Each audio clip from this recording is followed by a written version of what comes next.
Hi, everyone. Harry here to talk about a wave of stories predicting or analyzing possible retribution by Trump once he gets command of the levers of power in the Department of Justice.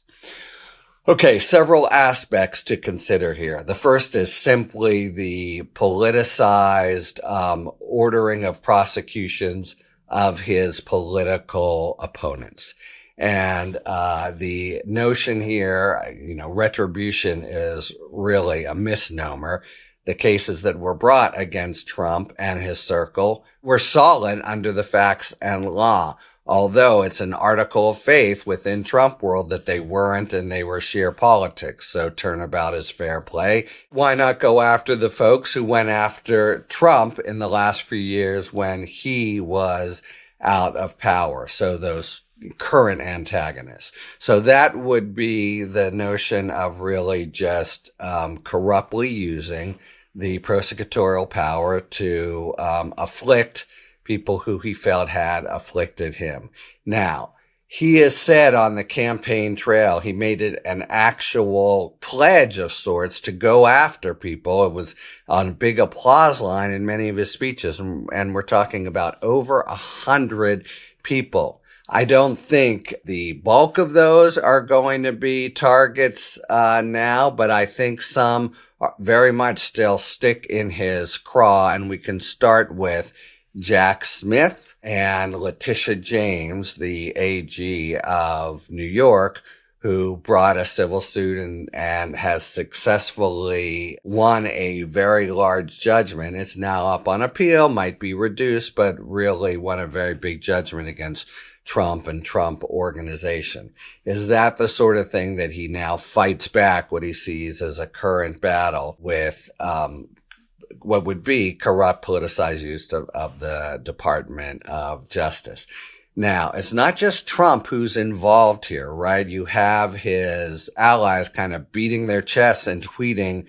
Mike Davis, who says he's not going to be considered for the administration, nevertheless did a tweet, Jack Smith, lawyer up. And there's been talk among allies in Congress who are now going to be also empowered and very hard to counteract because the Dems won't control the White House, won't control the Senate, and right now it's iffy whether or not they will prevail in the House. So it's not going to be just Trump, but others are going to be pushing. Let's get payback. Let's get a scalp, especially from Jack Smith, maybe people who were involved in the Mueller case. In other words, I don't think this can be dismissed as idle talk. All right. And that's just one aspect of the waves of retribution that are contemplated for the DOJ. There's even a bigger structural point in place. At the end of his last administration, Trump did an executive order inaugurating a group of employees as Schedule F, basically taking a lot of civil service DOJ folks who would have protection against being fired and reclassifying them in a way that made them be able to be fired at will. Will he pick up there where he left off and have a whole bunch of DOJ types with that designation? So the whole second part of what these stories are about is the taking control of and commandeering the professional career staff in the Department of Justice to do Trump's political bidding and have their kind of watchword be not their oath to the Constitution, although they will be taking their oath to the Constitution, but loyalty to Trump. That's what he literally wants to achieve. He sees the DOJ as part of a deep state, and he wants it remade as his law firm. In essence, that's what he always cried out for during the first term. He was, in fact, upset that his attorneys general, Sessions and Bill Barr, weren't loyal enough. So he's really looking for an acquiescent DOJ. So that means that there will be people coming into DOJ and handpick senior officials who will be very unhesitant about throwing their weight around and letting the career staff know, the ones who are still there, that it's a new day and a new boss, and this is the way things have to be. They will come in with an attitude, very possibly of antagonism toward the people they're now going to be supervising. And, it doesn't require some kind of complete, you could say, Maoist or Stalinist takeover of every person. Rather, if they put the sort of boot down in several different important situations, the word will get out that in order to keep your job or not be miserable, you've got to play ball with them. There's really no way around it. Even if they're still career servants, they can be kind of marginalized and put in reassigned to different dull spots and the like. So to summarize the two big things, will there be the political exploitation of federal prosecutorial power to get at certain enemies, which is just, anathema to the mission of the Department of Justice to prosecute without fear or favor. And it seems to me and most observers, yes, maybe not widespread, but selective.